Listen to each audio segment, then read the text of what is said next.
नमस्ते। होली, जसलाई हामी फागु पूर्णिमा पनि भन्छौं, यो रंगहरूको पर्व मात्रै त पक्कै होइन। सोच्नु भएको छ, हरेक रंगको छिटा पछाडि कति शक्तिशाली र पुराना कथाहरू लुकेका होलान्।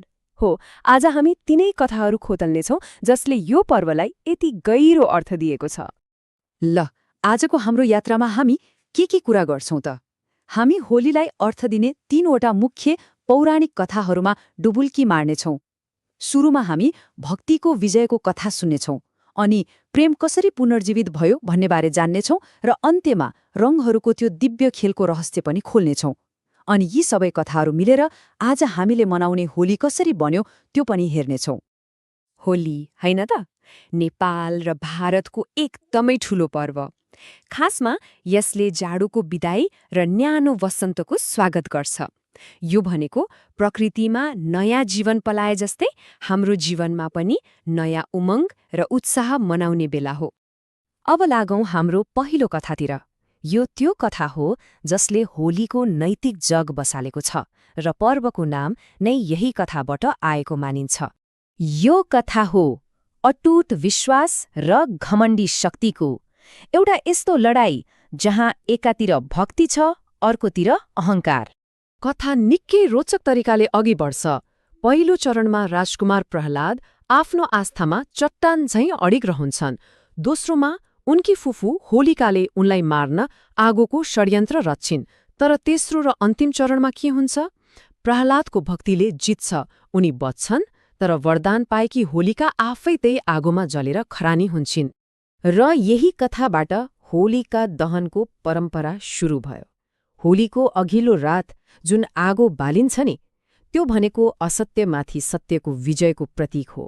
होलिकाको अन्त्य अनि होलीको सुरुवात। अब होलीको कथा यतिमा मात्रै सीमित छैन। हाम्रो अर्को कथाले त यस पर्वलाई ब्रह्माण्डको सन्तुलन, त्याग र प्रेमको पुनरागमनसँग जोड्छ।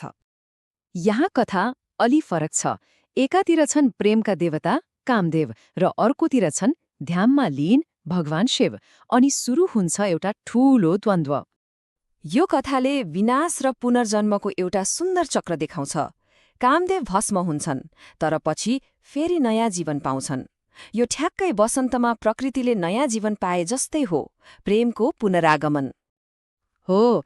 त्यसैले यो कथाले होलीलाई सिधै वसन्तको सारसँग जोड्छ। यो जीवन र प्रेमको पुनर्जन्म मनाउने समय हो। र अब त्यो कथा जसले होलीलाई यसको सबैभन्दा रमाइलो र चिनिने पहिचान दियो, रंगहरूसँग खेल्ने चलन। यो कथा कहाँबाट आयो होला? ल, अब हामी द्वापर युगमा पुगौं है त। यो कथा भगवान कृष्णको चञ्चल र प्रेमपूर्ण स्वभाव वरिपरि घुम्छ। यो कथाले होलीलाई कुनै नैतिक वा ब्रह्माण्डीय घटनाबाट सीधा व्यक्तिगत र आनन्दको उत्सवमा बदलिदिन्छ। कृष्णको एउटा रमाइलो ठठाले यति ठूलो पर्वको रूप लियो। हो, त्यसैले हामीले होलीमा एक अर्कालाई जुन रंग दल्छौं नि, त्यो वास्तवमा कृष्ण र राधा बीचको त्यही दिव्य निश्चल प्रेम र खुशियालीको उत्सव हो। ल, हामीले तीनवटा छुट्टा-छुट्टै तर शक्तिशाली कथाहरू त सुन्यौं।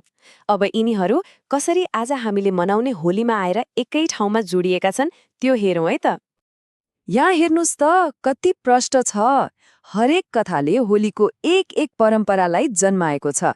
प्रहलादको कथाले हामीलाई होलिका दहन दियो, शिव र कामदेवको कथाले वसन्तको आगमनको उत्सव मनाउन सिकायो, अनि कृष्ण र राधाको कथाले रंगहरूसँग खेल्ने यो अद्भुत चलन स्थापित गर्यो। त्यसो भए अन्तमा यी कथाहरूले हामीलाई के सिकाउँछन्? यिनले होलीलाई रंगको खेल मात्रै हुन दिएका छैनन्, बरु यसलाई आस्था, प्रेम र खुशियालीको गहिरो अर्थ बोकेको एउटा यस्तो जीवन्त सांस्कृतिक अनुभव बनाएका छन् जुन आज पनि उस्तै सान्दर्भिक र महत्त्वपूर्ण छ।